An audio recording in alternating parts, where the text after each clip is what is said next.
fucking right. Okay. Okay, I'm back. I don't I was trying to use Riverside, but I do not know how to use Riverside. My restream is still fucking broken. I don't know. It's having seizures and shit. I don't think my browser fits it. So I'm using StreamYard and I'm sure I am just about out of StreamYard hours because I streamed for 5 hours last night. So let's hope this goes well. I have no coffee. I have no soda. So I'm drinking water. I fasted all day today. My dad's fasting tomorrow.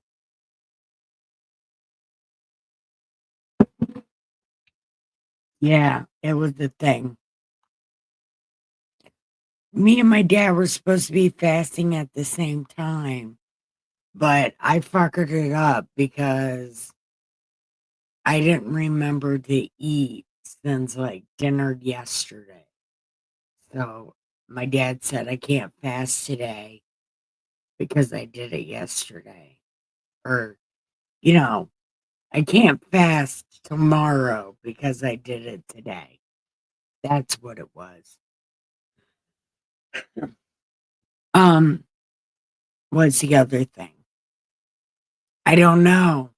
I don't know the other thing. But I definitely can't stay as late tonight as I did last night because I definitely did not mean that shit. And Dustin sucked his teeth at me, like, because I was like, I streamed for 5 hours last night. And he was like, oh, and now.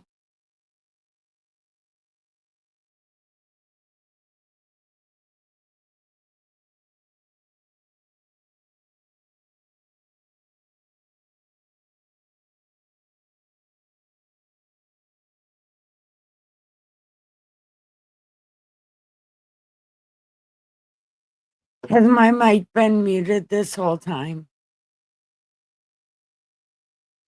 Man, I'm not repeating all that. But just know it was about fasting, and I did it a day early. So I couldn't fast today.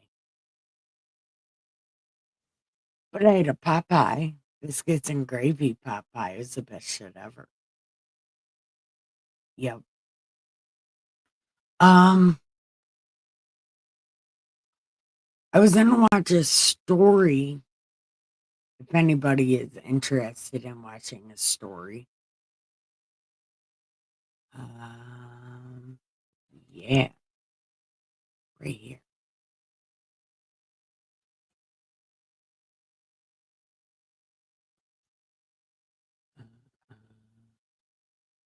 Yeah, we'll do this one.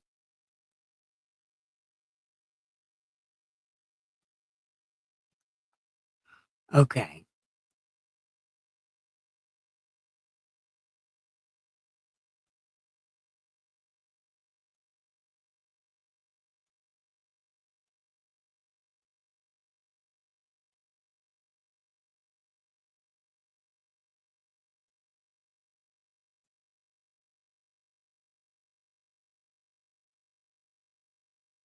Okay.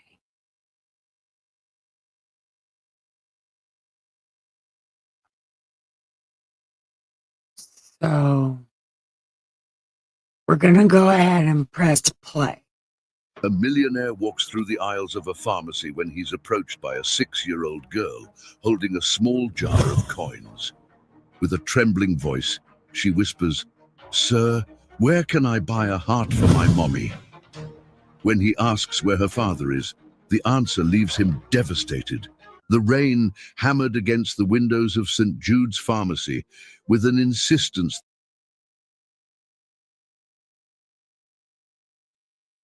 Do we think he's the baby daddy, the uncle, a stranger or a long lost friend of his parents, of her parents. I'm guessing he's going to be the baby dad, secret baby daddy. That seemed to echo the frantic rhythm of Edward Miles's heart. At 52, he had built a corporate empire that made him one of the most respected and feared figures in the business world. His impeccable Italian suit was a stark contrast to the humble neighborhood pharmacy, a place he had ducked into only to escape the storm that had broken over the city. Edward didn't frequent establishments like this. His life unfolded in luxurious offices, meetings at five-star hotels, and social events where every word was carefully calculated. But on that winter afternoon, after a particularly tense meeting with international investors, he had dismissed his driver and decided to walk through the downtown streets, trying to sort through the thoughts that seemed to grow more tangled by the day. The distinct smell of medicine. I asked Dustin if millionaires really feel like that sometimes. And he said no. No, they don't. Not even a little bit. And cleaning supplies filled the air, mingling with the scent of rain that slipped in every time the door opened. Edward was idly observing the shelves stocked with pills, syrups, and vitamins when a small movement caught his eye. A little girl, no more than 6 years old, was slowly approaching the main counter. She wore a faded blue dress, clearly too large for her small frame, and worn-out sneakers that made a soft scuffing sound against the cold tile floor. What drew his attention most, however, were her small hands carefully wrapped around a glass jar filled with an assortment of coins. The weight of the jar seemed disproportionate to her age, and she carried it with a reverence that stirred something deep inside him. The girl's eyes were large and expressive, a mixture of determination and vulnerability that vaguely reminded Edward of something he couldn't quite place. She approached the counter where an elderly pharmacist was sorting prescriptions and stood on her tiptoes, trying to reach the height needed to be seen. "Excuse me, sir," she said, her voice soft but firm, carrying a maturity that was strange for her age. "I'd like to know where I can buy a heart for my mommy." The pharmacist immediately stopped what he was doing and looked down at the girl with an expression of surprise and tenderness. Edward, That is standing just a so few feet sweet. away, felt as if time had stopped. The child's question reverberated in his mind, a disturbing echo of something he couldn't fully grasp. "A heart, sweetie?" the pharmacist asked, crouching down to her level. "Ooh, what do you mean by that?" The girl lifted the jar of coins with both hands, as if offering a treasure. The man in the white coat said, "My mommy needs a new heart. So I gathered all my change I was saving for a doll and came to buy her one." Edward felt a sharp pang in his chest. The devastating innocence of those words hit him like a physical blow, making him question everything he thought he knew about priorities and values. For I know that. I know that. But I can't be doing my Bible thing right now because I'm getting ready to have mouth surgery on Tuesday. Yeah, I know. And I make fun of it a lot of the time, but I was waiting for people to come in. I was waiting for people to come in and we could just talk shit about these stories together. We spent 5 hours watching these stories last night. They're kind of nice sometimes, but the end of them is kind of stupid. And sometimes I'm like, are 6-year-olds really this smart? Because I've never been around a 6-year-old in my life. So I don't know if 6-year-olds are this smart or not. But sometimes they're really nice stories. But I did notice that whatever the billionaire needs, somehow he runs into a little kid that has that or reminds him of that or this or that. It's like, I don't understand. But are 6-year-olds really this smart?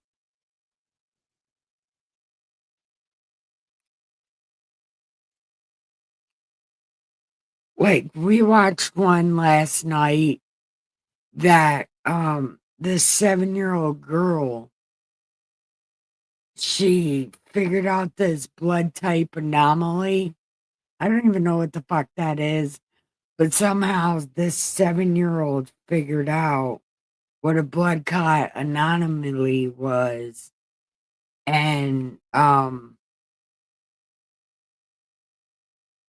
told this millionaire that his son's not his son and his other parents need to come. It was kind of funny. Like, who's brave enough to tell a millionaire that? A billionaire, I think it was a billionaire. Well, we spent like 5 hours watching these stories. I watch these stories all day long because I need some positivity in my life. Everything is so negative all the time. Wait, did you go?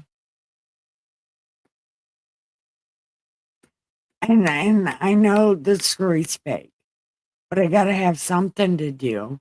We were watching body cam videos, but for some reason they're not fucking funny. Man, I cannot find a funny body cam video anywhere. So I stopped doing that. We were watching trials, but then nobody had a trial to watch. And I'm going for mouth surgery on Tuesday. So I won't be able to talk. So I really don't know what to do, but I need my community because I'm scared as shit to go for this. I gotta get all my teeth taken out to get this shit in my mouth fixed and then get dentures because all my teeth had to get removed to fix this thing. Yeah. What is this thing, you ask? I have no idea. But I know I'm losing my teeth. Well, and also I did not have very good mouth hygiene for a long time because I was on drugs and homeless and prison. So I didn't have very good mouth hygiene to begin with. But it all comes to a head on Tuesday. It's my last surgery.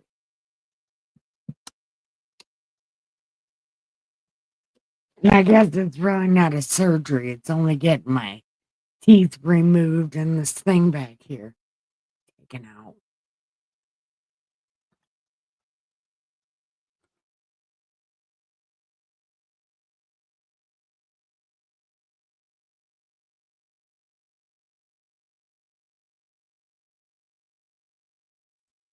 Oh, did he go? Well, I'm just going to press play until you talk again. For years, he had been accustomed to solving problems with money, contracts, and complex negotiations. But here was a child who genuinely believed she could save her mother with her doll savings. "Where is your mommy now?" the pharmacist asked in a gentle voice. "She's in the hospital," the girl replied, and Edward noticed her eyes begin to glisten with tears she was fighting to hold back. "She hasn't been home in 3 days. A lady said she's very sick and needs a new heart to get better." The pharmacist exchanged a worried glance with Edward, who instinctively moved closer. There was something about the situation that compelled him to act, a force he could neither explain nor control. "And your daddy?" Edward asked softly, also crouching to be at her eye level. "Where is he?" Her answer made Edward's world crumble completely. "I don't have a daddy, sir. Just my mommy." The silence that followed was filled only by the sound of the rain still drumming against the pharmacy windows. Edward felt a strange pressure in his chest, as if something fundamental in his perception of the That's called a heart attack. The strange feeling in your chest is a stroke. world was being rearranged by those simple, devastating words. "How did you get here all by yourself?" Edward asked, trying to keep his voice steady despite the emotion overwhelming him. The girl looked at him with those large, trusting eyes. as if it were the most natural thing in the world for a 6-year-old to navigate the city streets alone in search of a miracle. "I took the bus," she answered simply. "The lady at the hospital gave me the fare when I told her I needed to buy Mommy's heart. She felt sorry for me and said, 'A pharmacy is where you buy medicine, so maybe they had hearts too.'" Edward exchanged another concerned look with the pharmacist, who had already stood up and was discreetly making a few phone calls. The situation was growing more complex with every word, and he felt a mounting responsibility for this child who had appeared in his life so unexpectedly. "What's your name?" Edward asked, sitting on a nearby chair to be more comfortable at her height. She smiled for the first time since she had arrived, and that smile completely disarmed the emotional defenses he had built over decades. "My name is Sophia," she said, holding out a small, delicate hand. "Sophia, and you, mister, do you work at the pharmacy?" "No, Sophia. My name is Edward," he replied, gently shaking her hand. "I was just here by chance, getting out of the rain. But tell me something. Has your mommy been sick for a long time, or did this just start?" Sophia shook her head, and Edward could see she was making an immense effort to be brave. "Mommy was always very tired. She worked a lot, left early in the morning and came back late at night. Sometimes she'd put her hand on her chest and say it was hurting, but she said it was just from being tired." "And what happened that made her go to the hospital?" Edward asked, feeling a growing need to understand the whole situation. "4 days ago," Sophia began, counting on her little fingers. "She was making breakfast for me, and suddenly she fell on the floor. I got really scared and called our neighbor, Mrs. Davis. She called the ambulance and they took my mommy to the hospital." Edward's heart ached. The image of this child finding her mother collapsed on the kitchen floor was devastating, and he could barely imagine the terror she must have faced. "Have you been staying with Mrs. Davis since then?" he asked. "Yes, but she has a lot of kids and can't always watch me. That's why I came by myself to buy the heart, so Mommy can get better soon and we can go home." The pharmacist approached again, whispering something in Edward's ear. He had contacted the local hospital and confirmed there was indeed a patient in the cardiac ICU with a child who had gone missing that afternoon. The medical staff was worried and searching for Sophia. "Sophia," Edward said softly, "you know that hearts aren't something you can buy at a pharmacy, right? Your mommy's heart is inside her chest, and for her to get better, she needs a special surgery done by very smart doctors." The girl looked at him with confusion, then at the jar of coins she still held tightly. "But Mommy always said the pharmacy is where you buy things to fix an OE, and the doctor said her heart has a very big OE." Sophia's innocent logic was both touching and heartbreaking. Edward realized she had taken the doctor's words and the explanations she had received literally, constructing a plan in her child's mind to save her mother. "Would you like to come with me to the hospital to see your mommy?" Edward asked, knowing that this decision would change his life forever. "I can take you there and talk to the doctors to better understand how we can help her." Sophia looked at him with renewed hope in her eyes. "Odej, are you going to help buy the heart for Mommy?" Edward took a deep breath, feeling he was about to commit to something much larger than he could imagine. "I'm going to do everything in my power to help your Mommy, Sophia. That I promise." The ride to the hospital was spent in the contemplative silence of Edward's car, broken only by the soft sound of the still lingering rain and Sophia's occasional comments about the city lights reflecting on the wet asphalt. Edward had called his driver, who arrived in minutes to pick them up from the pharmacy, and now he discreetly watched the girl in the rearview mirror. Sophia sat in the back seat, still clutching the jar of coins as if it were the most precious object in the world. She stared out the window with a thoughtful expression that seemed too old for her years, and Edward wondered what kind of responsibilities a 6-year-old had been forced to take on, to reach the point of setting out alone in search of a miracle to save her mother. "Mr. Edward," she said softly, interrupting his thoughts, "do you have any kids?" The question struck him like a sharp blade. Edward had dedicated so much time and energy to building his corporate empire that he had never seriously considered starting a family. He'd had relationships over the years, but they were always superficial, always maintaining a safe distance that protected him from emotional vulnerability. "No, Sophia, I don't have any kids," he answered, feeling a strange pang of regret. "And you? Do you like school?" "I do, but sometimes I miss it because I have to take care of Mommy when she's not feeling well," Sophia replied, matter-of-factly. "She always says she's sorry when it happens, but I don't mind. Mommy is more important than anything." Edward's chest tightened. The child's unconditional devotion to her mother made him reflect on his own family relationships, which had grown distant and formal over the years. When was the last time he had shown genuine love for someone without expecting anything in return? "What does your mommy do for work?" he asked, trying to better understand the family's financial situation. "She cleans houses in the morning, works at a store in the afternoon, and sometimes she babysits at night," Sophia answered, again counting on her fingers. "She always comes home really tired, but she always helps me with my homework and reads me stories before I go to sleep."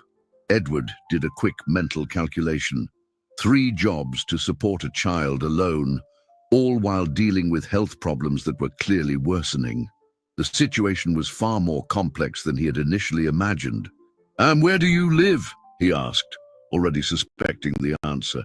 "In a small room in the basement of Mrs. Rosa's house," Sophia replied. "It's not very big, but Mommy made it really pretty. She said one day we'd have our own house with a garden and everything."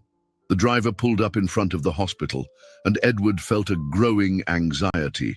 He didn't know exactly what he expected to find, but he had a feeling his life was about to change drastically. Sophia hopped out of the car, still carrying the jar of coins, and waited for him to join her. "Mr. Edward," she said, taking his hand with confidence, "do you think the doctors will let me give them these coins to help with Mommy's heart?"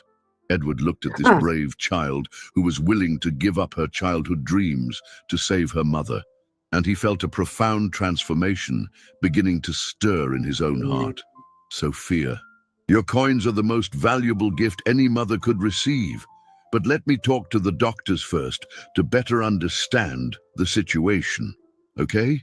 They walked into the hospital, and Edward was immediately hit by the characteristic smell of disinfectant and the constant beeping of medical equipment. Sophia seemed to know the way, guiding him through the corridors with a familiarity that deeply saddened him. "It's over there," she said, pointing to a door with a sign that read, "Cardiac ICU, restricted visitation." "Mommy's in there, but they only let me see her for 5 minutes at a time." Edward took a deep breath, steeling himself for what was to come. He had no idea that in a few minutes he would discover something that would change not only his perspective on this situation, but his entire understanding. He's the secret baby daddy. He's the secret baby daddy.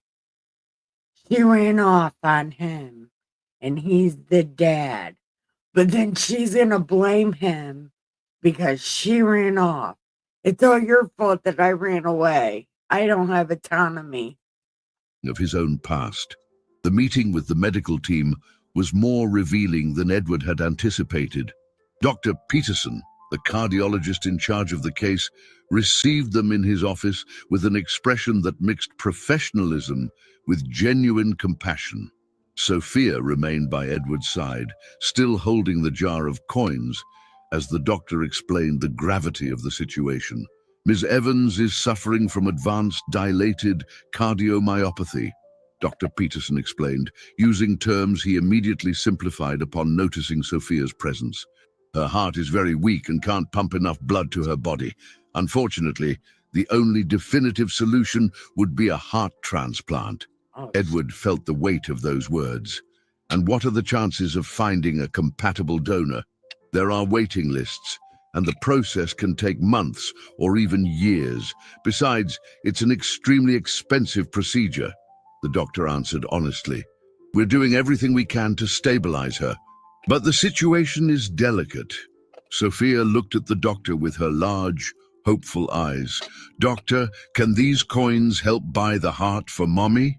She held up the jar with both hands, offering it as if it were the most valuable treasure in the world. Dr. Peterson crouched down to her level, gently touching the jar. Sophia, your love for your mommy is worth more than all the money in the world. But the kind of heart she needs isn't something you buy. It's something another person has to donate when they no longer need it. Can I give my heart to Mommy? Sophia asked with complete seriousness, and Edward felt tears burn in his eyes. The child's willingness to sacrifice everything for her mother was both inspiring and devastating. You need your heart to live and grow up, the doctor explained gently. But your love and care are the best medicine she can receive right now. Edward discreetly wiped his eyes and turned to the doctor. Doctor, is it possible for me to see the patient? I'd like to better understand the situation before deciding how I can help. Dr. Peterson hesitated for a moment. Normally, we only allow visits from direct family members, but considering the circumstances, he glanced at Sophia, who was holding Edward's hand with unwavering trust. I can make an exception. They walked through the ICU corridors, and Edward felt a growing anxiety. There was something about the situation that made him inexplicably nervous, as if he were about to confront something from his past that he had long tried to forget. She's in room 304, Dr. Peterson said, stopping in front of a door with a large window. She's sedated, but stable for the moment. Edward looked through the window and felt as if the floor had vanished from beneath his feet.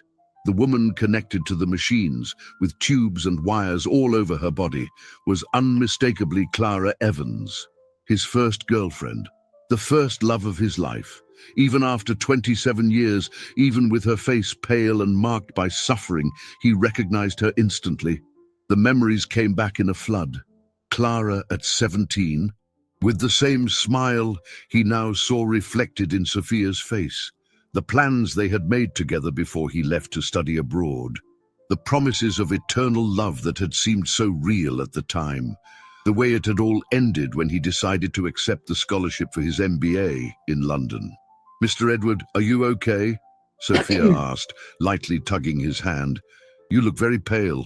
Edward tried to regain his composure, but his mind was in turmoil. If Clara was Sophia's mother, and Sophia was 6 years old, that meant the calculations formed in his mind like pieces of a terrible puzzle. He had left for London in January of 2018. Sophia was likely born in September or October of that year. Doctor, Edward said, his voice tense. Ms. Evans, does she have any family? Anyone who can help with the medical expenses? Apparently not, Dr. Peterson replied. According to our records, she raised her daughter alone. There's no mention of a father or other close relatives. Edward looked at Sophia again, studying every detail of her face. Her eyes were exactly like Clara's, but the shape of her face, the way she smiled, even some of the gestures he had noticed, it was like looking at a mirror of his past self. I need a few... I knew it. He was going to be the secret baby daddy. She ran off because somebody scared her. Oh, he's going to hate you. So she ran off with this baby. And I bet you when he fixes her heart, she's going to blame him that he ran off. And then he's going to be a bitch boy about it and just go with it, even though it was her fault to begin with. See, I hate these because they always do that. And it's like, and then she'll be like, I don't want your charity. Like, bitch, are you kidding me? Do you really think you're that fucking special? Stop it. Stop it. Look, I don't know what's happening. Minutes, Edward said, feeling like he was about to break down. Sophia, can you stay here with the doctor while I think about how we can help your mommy?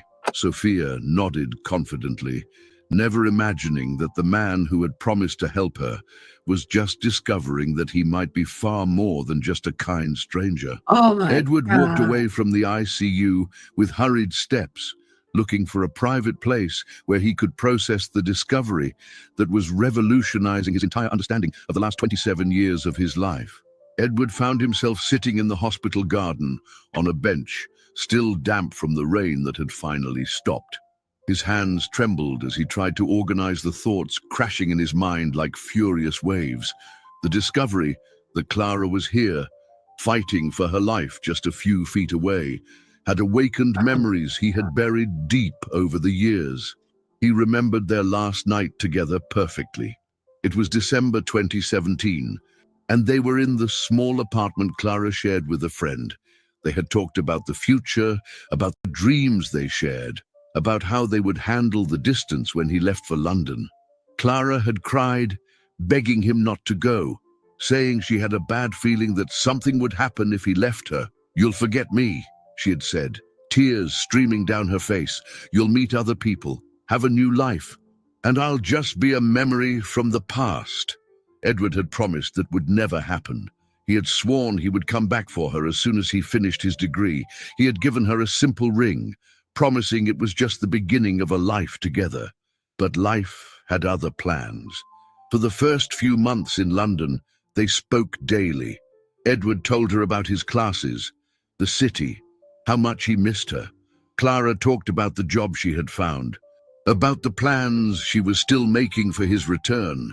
But gradually, the calls became less frequent, more formal, until they stopped altogether. Edward had assumed Clara had moved on, just as he was trying to do. The demands of his MBA, the opportunities that began to arise in European companies, the possibility of a doctorate.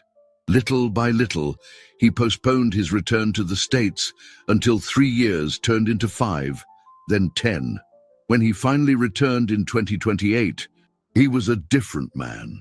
He had built a solid career, accumulated valuable international experience, and developed a business acumen that would soon make him one of the most successful entrepreneurs of his generation. He had tried to find Clara a few times, but learned she had moved, and he gradually gave up the search. Now, looking at his own hands, Edward calculated and recalculated the dates. If Clara had gotten pregnant in their last days together, Sophia would have been born in September 2018. The age fit perfectly. But why had Clara never tried to contact him? Why had she raised their daughter alone, facing extreme financial hardship when he could have helped? "Mr. Edward?" Sophia's voice brought him back to the present. She was running toward him, still carrying the jar of coins, followed by a concerned-looking nurse. "Sophia, I told you not to leave the ICU by yourself," the nurse said, clearly relieved to have found her. "Sorry, Carla, but I saw Mr. Edward out here and came to talk to him," Sophia replied, sitting next to Edward on the bench. "The doctor said maybe Mommy will wake up tonight. Can you stay here with me for when she wakes up?" Edward looked at this child, who seemed more familiar with each passing moment, not just in her features, but in gestures and expressions that echoed his own. "Sophia, tell me something. Has your mommy ever talked about your daddy?" Sophia grew thoughtful for a moment, swinging her little legs that didn't reach the ground. "Sometimes, when she's sad, she looks at an old photo and talks about a man who went away. She says he was very handsome and very smart, and that one day I would meet him." "She has a photo?" Edward asked, his heart racing. "She does. She keeps it in a little box under her bed with a small ring," Sophia answered innocently. "She always says he promised to come back, but that sometimes people get lost and take a long time to find their way home." Edward felt a deep ache in his chest. Clara had kept the ring he had given her. She had kept a photo of him. She had told Sophia about him. It meant she had never stopped waiting, never completely given up on the idea of a reunion. "Sophia," he said softly, "would you like it if I helped take care of you and your mommy? Not just with the hospital, but with everything you need. You'd really do that?" she asked, her big eyes shining with hope. But you don't even know us that well. Edward smiled sadly. Sometimes we know people much better than we think, Sophia. And sometimes taking a long time to find someone doesn't mean you've stopped caring about them. In that moment, Edward made a decision that would change his life forever.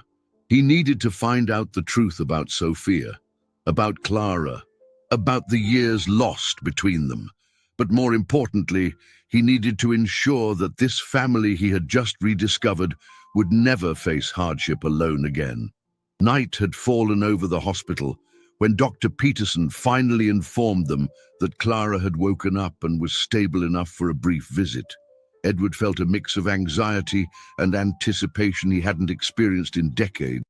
Now she's gonna miraculously get better. See, I hate when they do this.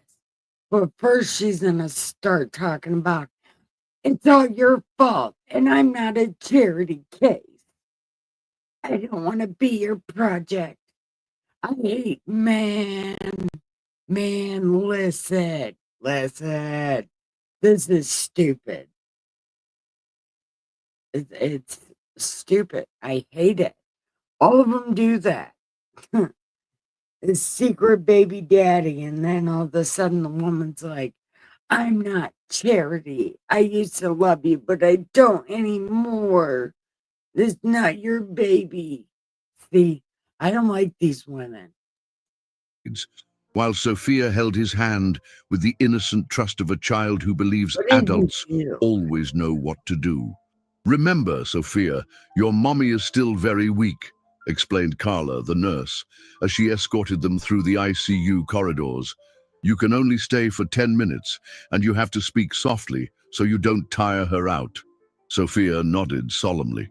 Still clutching the jar of coins she refused to let go of, Edward took a deep breath, preparing for a meeting he had both dreamed of and feared for all those years.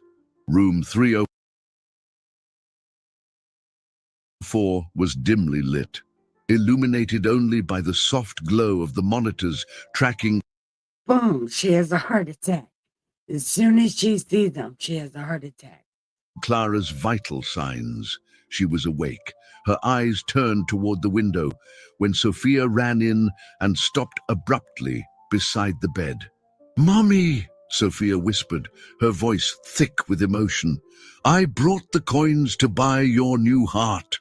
Clara turned her head slowly, her eyes first finding her daughter's radiant face, then lifting to see Edward standing in the doorway.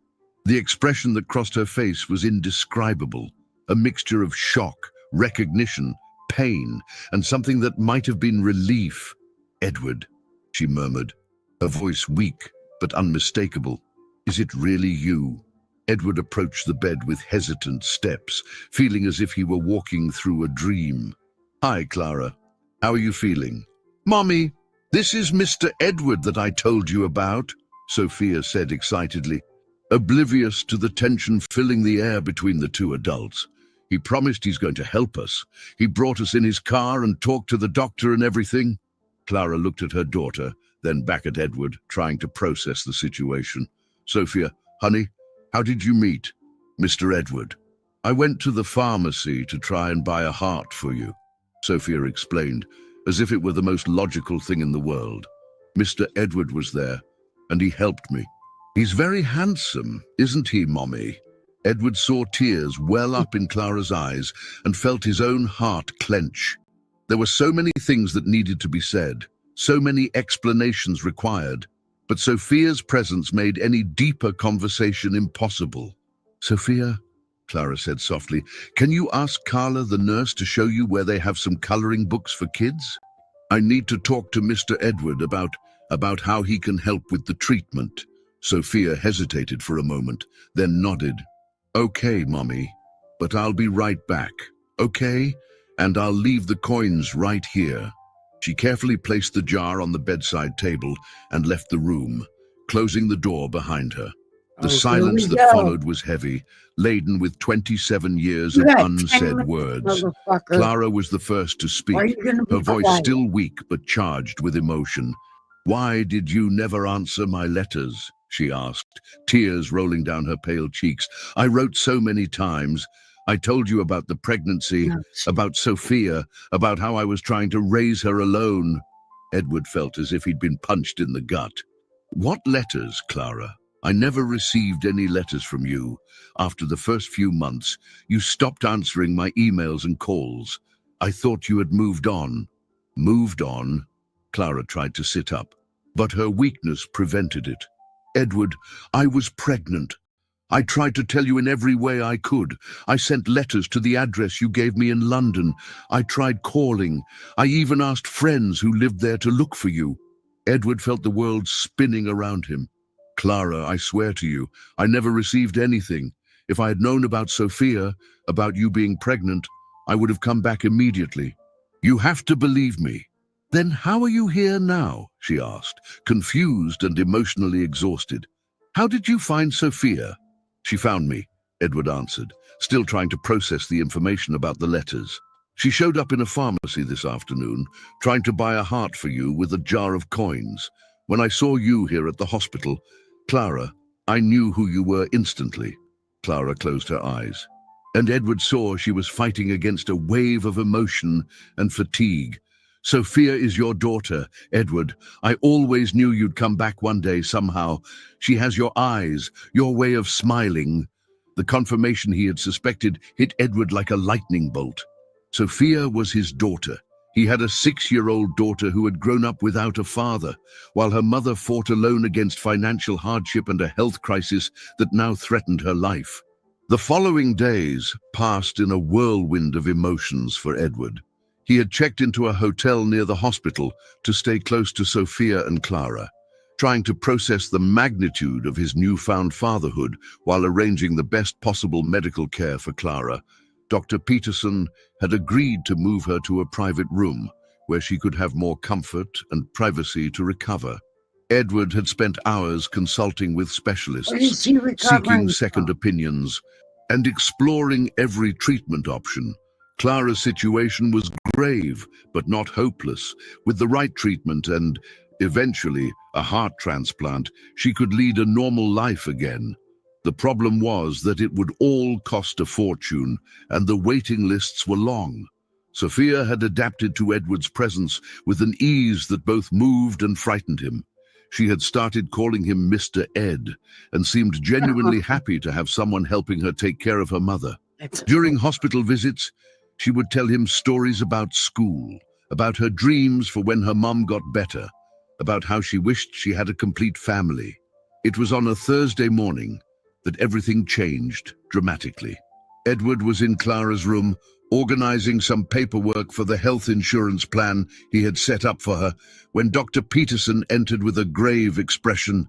Edward, Uh-oh. Clara, I need to speak with you about something urgent, the doctor said, closing the door behind him. We just received a call from the transplant center. A donor heart that's a match for Clara has become available. Clara tried to sit up in bed, her eyes shining with hope. That's wonderful. When can we do the surgery? Dr. Peterson hesitated before continuing. There's a complication. The heart is being contested by another patient, the 16-year-old son of Congressman Marcus Santana. His family is using all of their political influence to ensure their son gets the transplant first. A cold anger washed over Edward. What do you mean, contested? Aren't there medical criteria to determine who has priority? There are, Dr. Peterson replied. Based on the severity of the case and time on the list, Clara should have priority. But the congressman's son was transferred to the same hospital where the donor is, and there's immense administrative pressure for him to be first in line.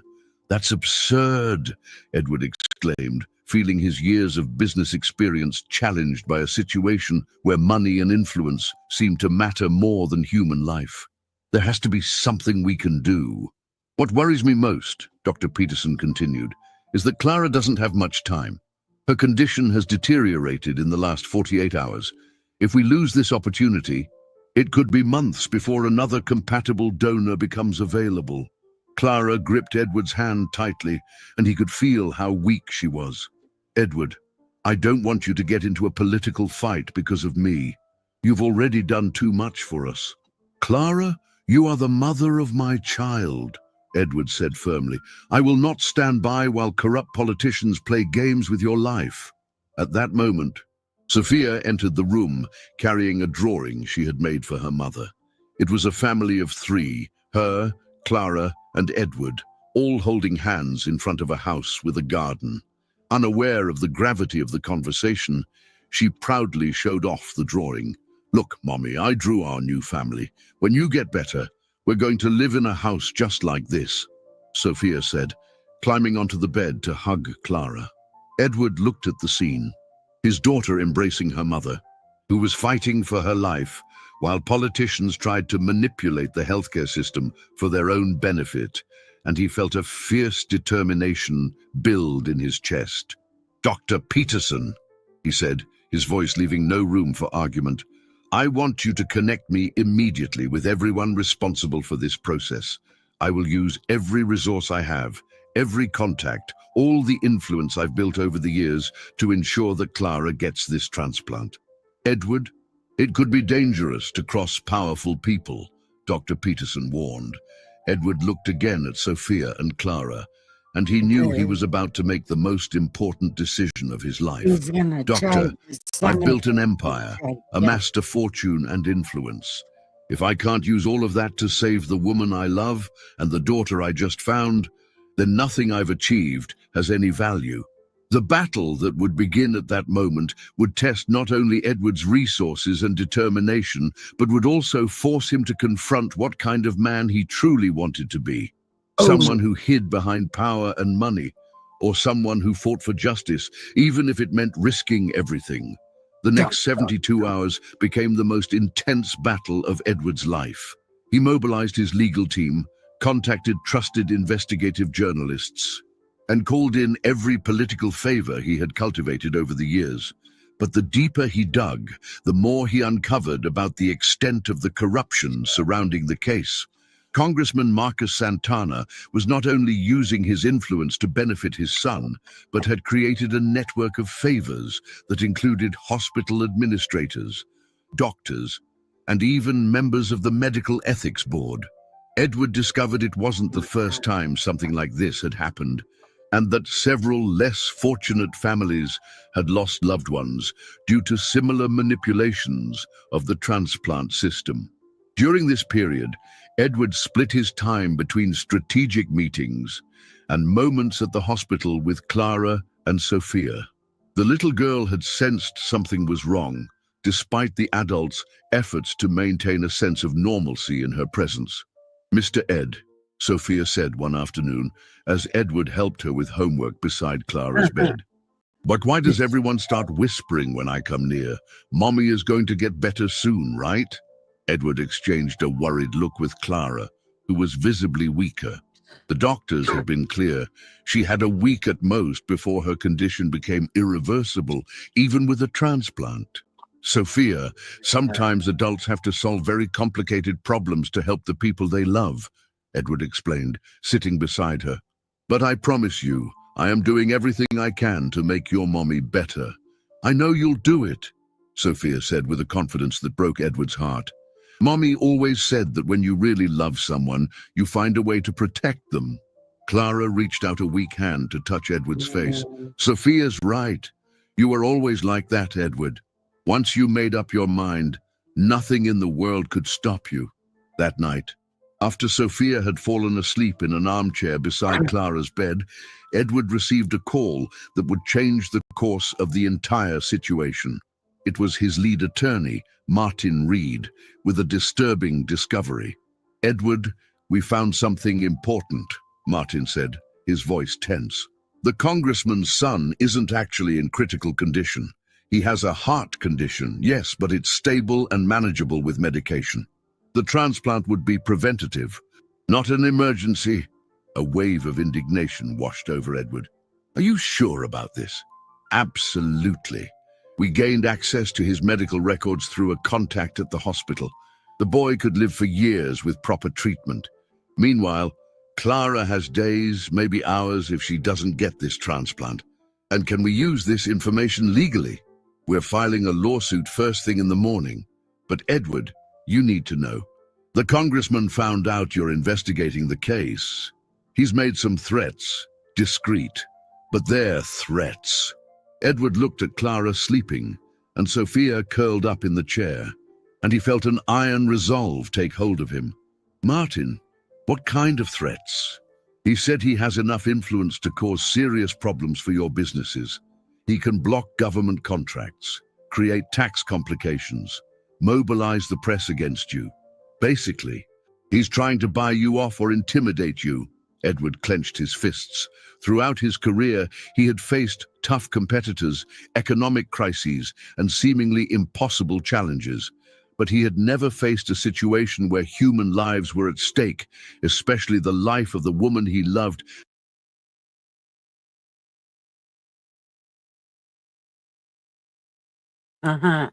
This shit is so fucked up. Like, ChatGPT has a wild imagination because, like, they just come, like, the story is boring and all the things repeat. All the stories are the same except for these, like, the action parts, because it's so infuriating because you always think the bad guy's gonna win. And they're really imaginative with some of these things.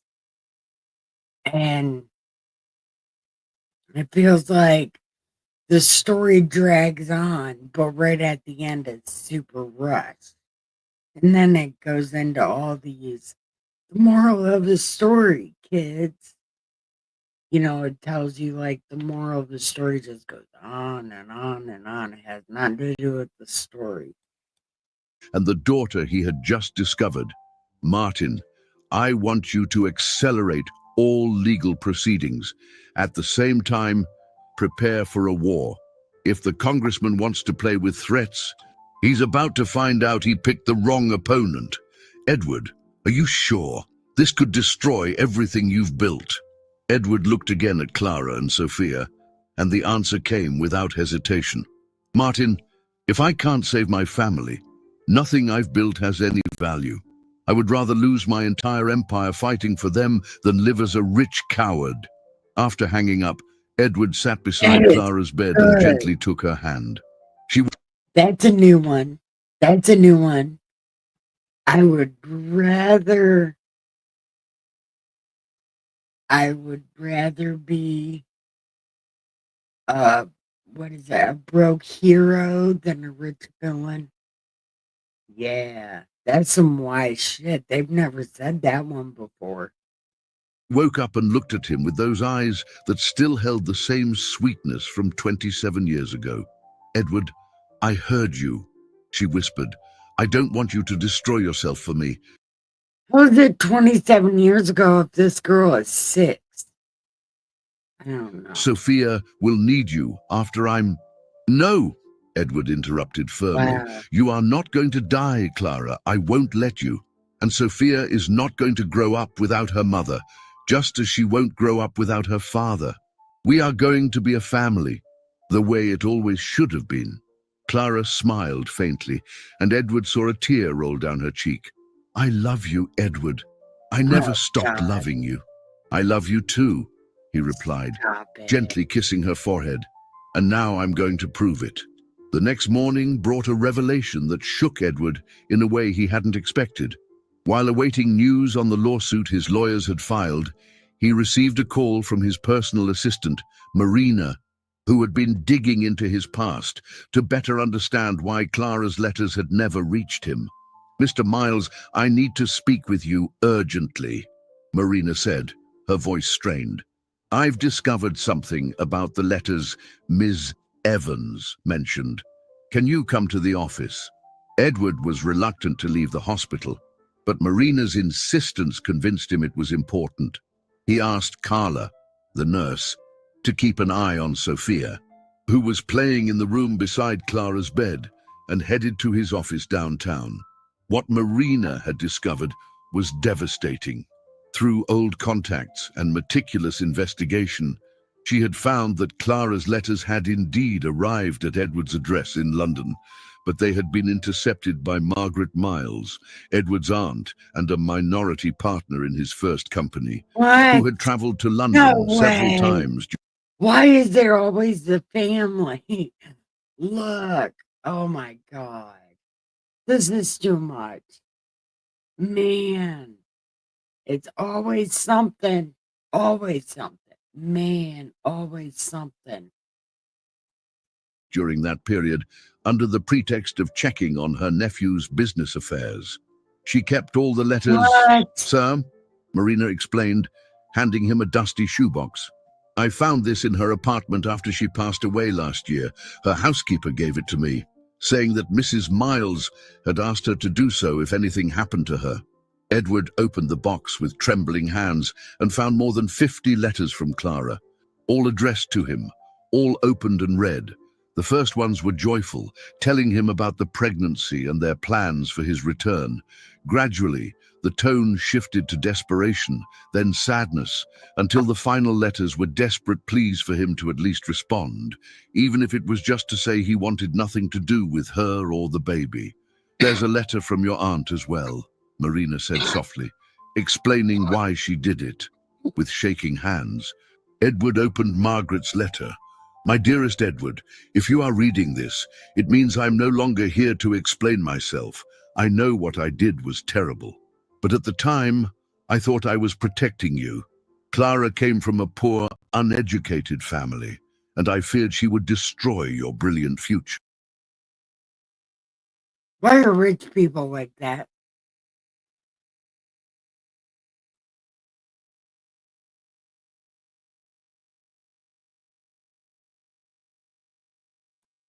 Are rich people really like that?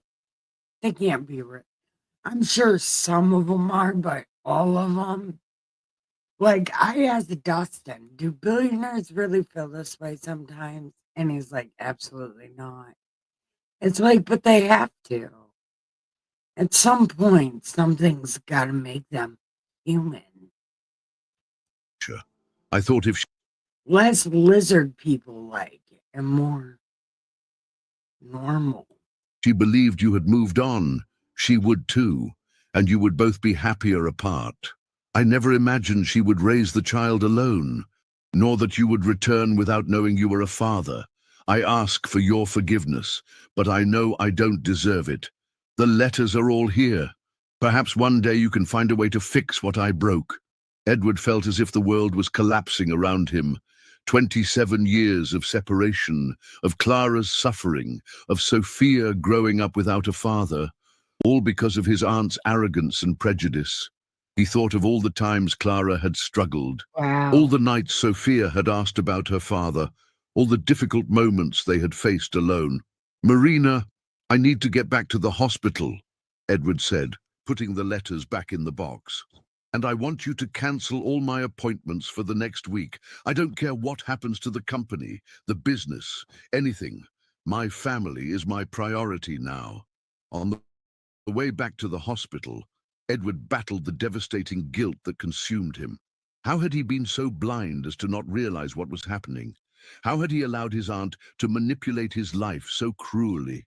And Because more you were too importantly, busy. how would he tell Clara Look, it's busy being a genius. that her letters were never ignored, but hidden by a member of his own family? When he arrived at the hospital, he found Sophia playing with paper dolls a nurse had given her, while Clara slept, connected to more equipment than she had been that morning. Dr. Peterson was in the room, checking the monitors with a worried expression. How is she, doctor? Edward asked, trying to keep his voice firm. Edward, I have to be honest with you, Dr. Peterson replied. Clara is deteriorating more rapidly than we expected. We have Shit. maybe 48 hours before it's too late, even with a transplant. Sophia looked up at the two men, sensing the gravity in the doctor's voice. Mr. Ed, Mommy's going to get better, right? You promised you would take care of us. Edward knelt beside Sophia, holding her small hands. Sophia, sometimes adults face very difficult problems, but I promise you, I will fight until the very last second to make your mommy well. Do you trust me? I trust you, Sophia replied without hesitation. You're my daddy, aren't you? I know you won't let anything bad happen to Mommy. Sophia's question hit Edward like a thunderbolt. She had figured out the truth on her own, with the pure intuition of a child. Edward looked at Clara, who had woken up and was watching the scene with tears in her eyes. Yes, Sophia, Edward said, his voice choked with emotion. I am your daddy, and I'm going to prove to you and your mommy that a real daddy never gives up on his family. At that moment, Edward made the bravest decision of his life. He would tell Clara the whole truth about the letters, ask for her forgiveness, and then do whatever it took to Yeah, ensure but she it's not received. your. See, he's like, yeah, it's all my fault. I'm going to say sorry to you. It's clearly somebody else's fault. Clearly. And he's like, no, it's my fault, babe. The transplant, even if it meant destroying Congressman Santana's political career and exposing the entire corrupt healthcare system. That night, after Sophia had finally fallen asleep on the sofa bed Edward had arranged for the room, he approached Clara's bed with the box of letters in his hands. She was awake, gazing out the window at the city lights, and Edward knew she sensed that something important was about to happen. Clara, I need to tell you something that's going to be very hard to hear, Edward began, sitting in the chair beside her bed. About the letters you sent me. Clara turned to him, and Edward saw a mix of curiosity and apprehension in her eyes. Did you find out why they never reached you? Edward opened the box and carefully took out the time-yellowed letters. They did arrive, Clara. All of them. But they were intercepted by my Aunt Margaret, who was living in London at the time. Clara was silent for a long moment, processing the information. Edward saw a range of emotions cross her face: anger, sadness, and relief at knowing he hadn't willfully ignored her. Why? She asked simply. Prejudice, Edward answered with brutal honesty. She thought you weren't good enough for me, that you would get in the way of my career. She thought she was protecting me.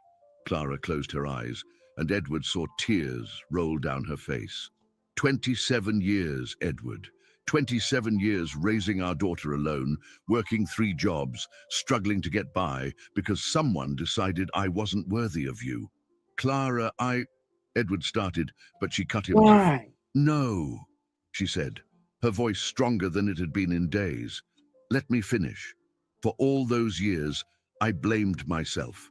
I thought I had done something wrong, that you had forgotten me so easily. There were nights I cried from exhaustion and despair, looking at Sophia sleeping and wondering how I was going to give her the life she deserved. Edward held her hand, feeling the weight of every word. Clara, if I had known.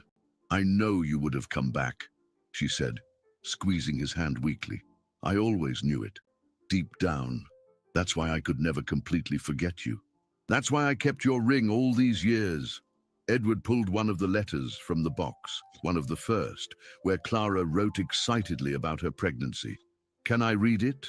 Clara nodded, and Edward began to read, his voice thick with emotion. My love, I'm so happy I can barely contain it. We're having a baby. I know you'll be as thrilled as I am. I'm already imagining what it will be like when you come back and meet our child. Will they have your clever eyes or my stubborn smile? Tears were now streaming freely down both their faces. Edward continued reading several more letters, each one revealing Clara's deep love, her fears about raising a child alone, her plans for his return. There's something I need to ask you, Clara said when he finished.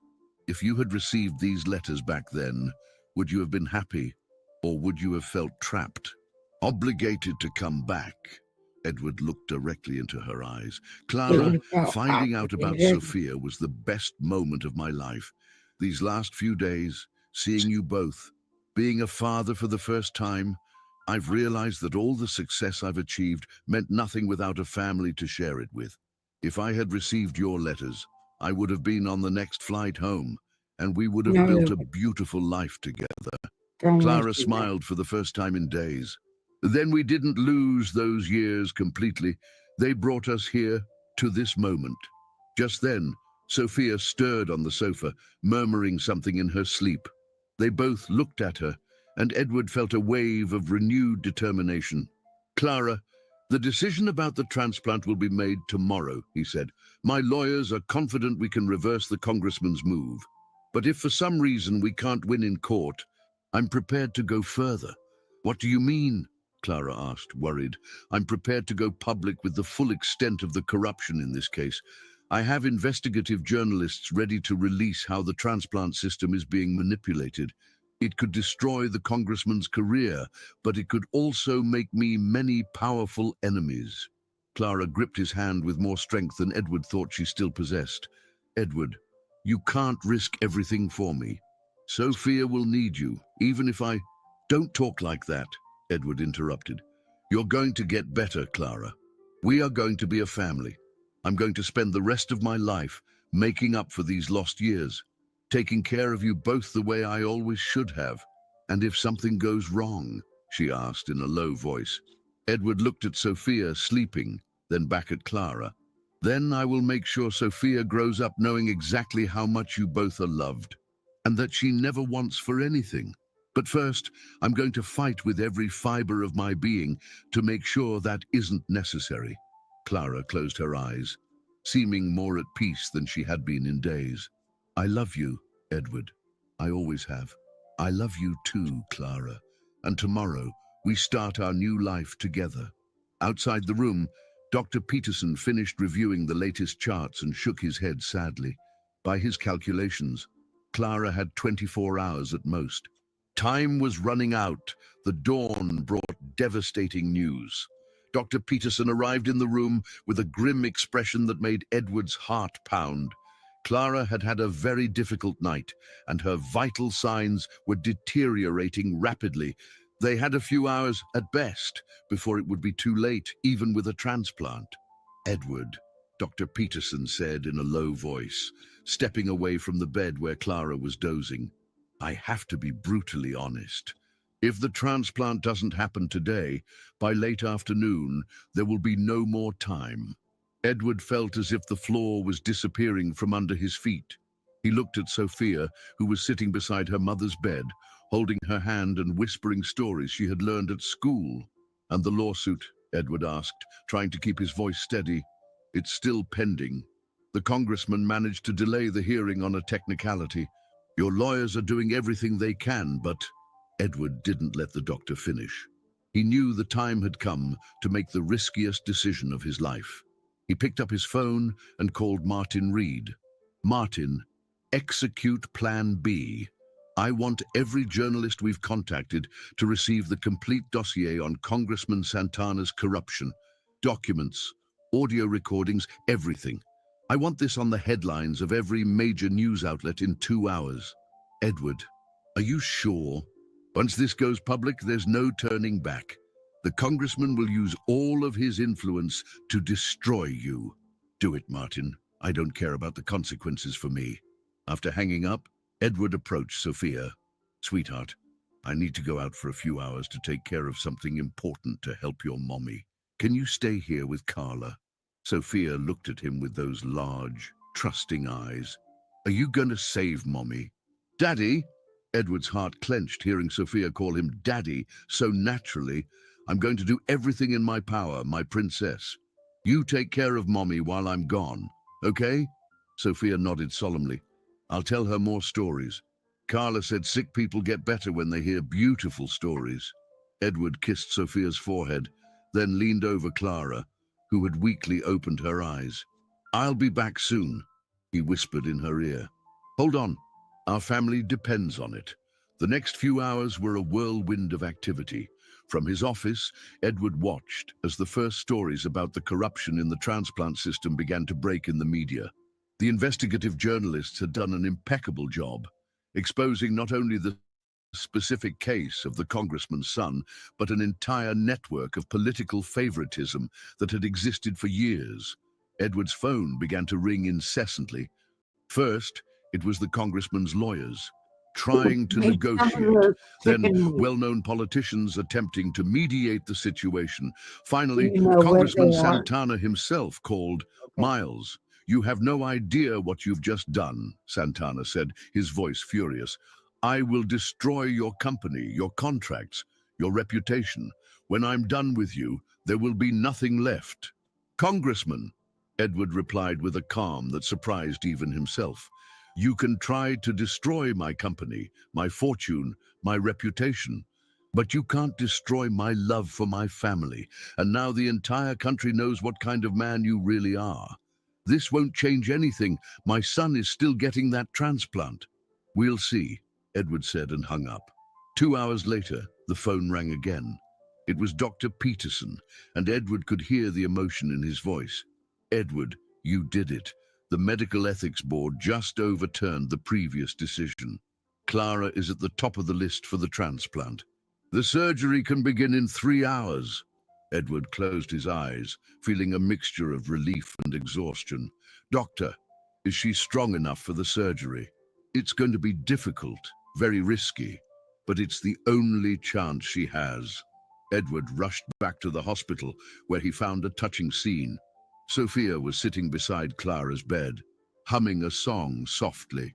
Clara was awake, though very weak, and she smiled faintly when she saw Edward enter. Did you do it? She asked in a whisper. I did, Edward replied, taking her hand. You're going into surgery in a few hours. Sophia jumped from her chair and hugged Edward. I knew you would do it, Daddy. I knew it. Dr. Peterson entered the room with the surgical prep team. Clara, are you ready for this? Clara looked at Edward and Sophia, then back at the doctor. Doctor, I have a family to live for. I'm more than ready. As the medical team began the preparations to take Clara to the operating room, Edward held her hand firmly. I'll be here when you wake up, he promised. We'll be here. Our family will be complete. Mommy, Sophia said, climbing onto the bed for one last hug. When you wake up, we'll go home together, the three of us, like a real family. Clara hugged her daughter with the little strength she had left. I love you so much, my princess. And I love your daddy, too. When they wheeled Clara into the operating room, Edward stood in the hallway with Sophia in his arms, both watching through the window as the doors swung shut. The most important battle of his life was just beginning. The 8-hour surgery was the longest of Edward's life. He remained in the surgical waiting room with Sophia on his lap, watching every movement of the doctors passing through the corridors, trying to decipher any sign on their faces about how Clara's operation was progressing. Sophia had behaved like a child, far older than her 6 years. She didn't cry or make a fuss, but Edward could feel the tension in her small body. Every so often, she would ask simple questions about the surgery, and Edward would try to explain in a way she could understand without being frightened. Daddy, Sophia said during the 5th hour of waiting, why does it take so long to put a new heart in Mommy? Because it's a very delicate surgery, Princess, Edward explained, stroking her hair. The doctors have to be very careful to do everything just right, so that when Mommy wakes up, she'll be strong and healthy. And then she can run and play with me. Edward felt a pang in his chest, thinking of all the times Clara probably couldn't play with Sophia because of the weakness caused by her heart condition.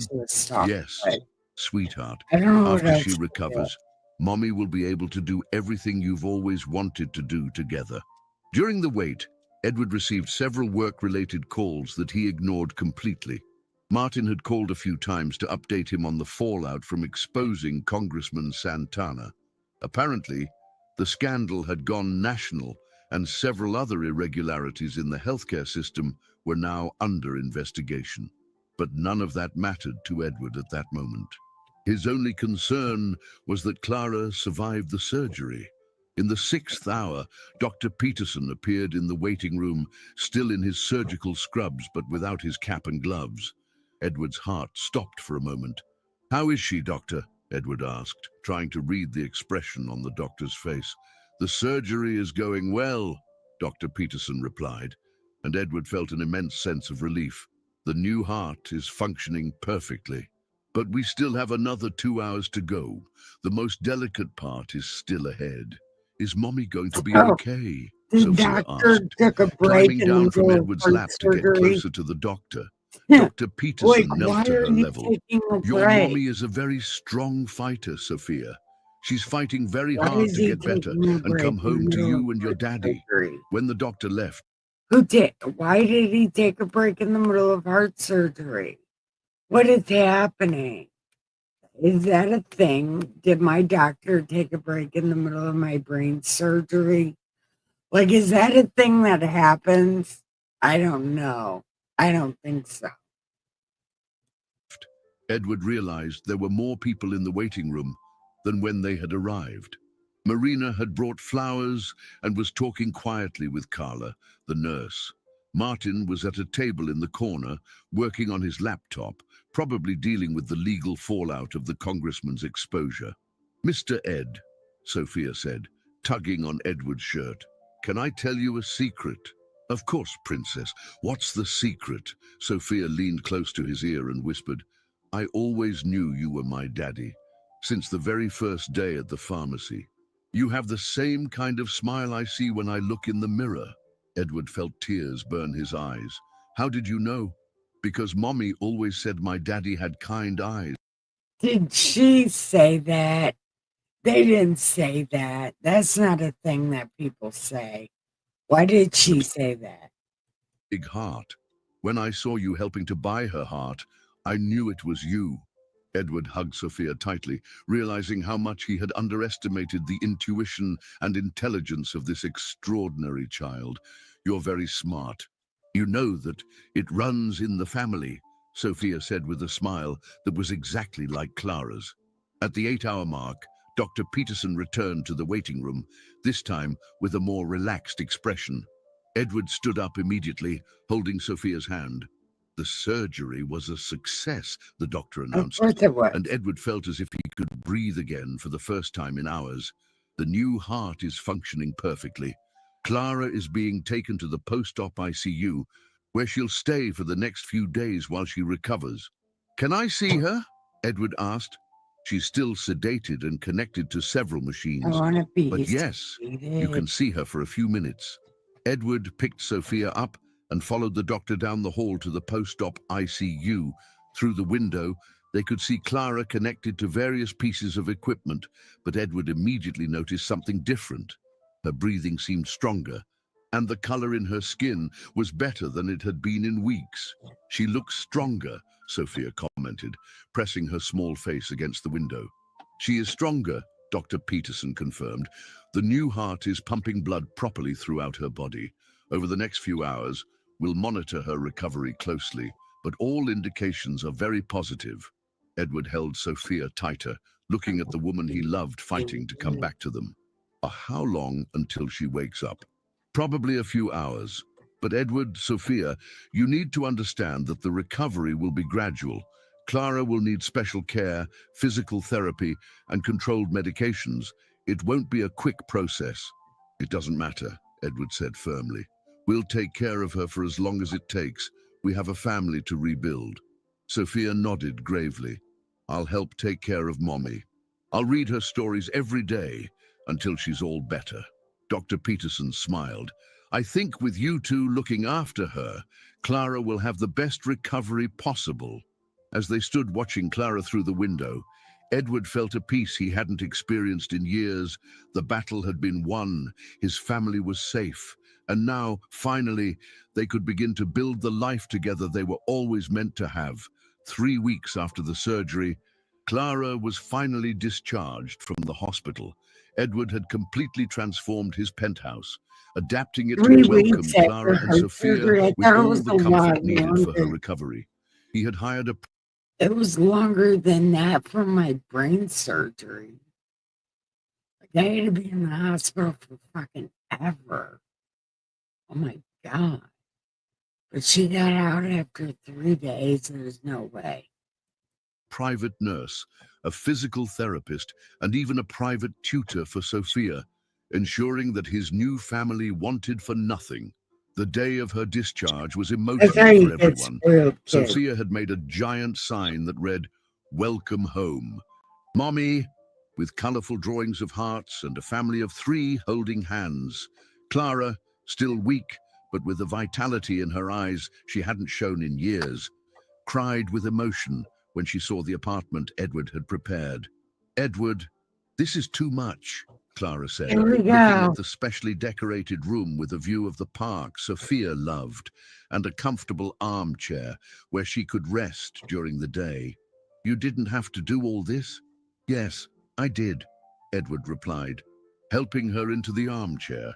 I have 27 years to make up for, and this is just the first of many things I want to do for our family. But that Sophia girl is ran through the only apartment, 7. exploring every corner with the typical curiosity of a 6-year-old. Daddy, can I have this whole room for myself? She asked, standing in the doorway of a room decorated like a fairy tale, complete with a castle-shaped bed and shelves full of children's books. Of course, Princess. This is your room, Edward said, crouching down beside her, and you're going to live here with us forever. During the first few days at home, Edward discovered the simple joys of fatherhood he had missed in Sophia's early years.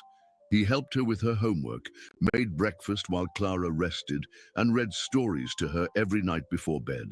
Clara recovered gradually, gaining strength with each passing day. The physical therapy sessions helped rebuild her stamina, and Edward could see the vibrant woman he had known at 17 being reborn in her healed body. You know what moves me the most, Clara said one night as they watched Sophia sleep in her new bed. It's not just being alive. It's being able to plan for the future for the first time in years, being able to dream about family trips, Sophia's graduations, grandchildren. Edward smiled, putting his arm around Clara's shoulders. I'm discovering that too. For years, my plans always involved business deals, financial targets, company expansion. Now I want to plan birthdays, school vacations, school plays. 2 weeks later, Edward made a decision that surprised even his closest partners. He resigned as CEO of his company, retaining only a board seat that would allow him to have full time for his family. Martin tried to talk him out of it, arguing it was a hasty decision. Edward, you built this empire over 20 years. Are you sure you want to give it all up? Martin, I'm not giving anything up, Edward replied with a serenity that surprised the lawyer. I'm choosing something far more valuable.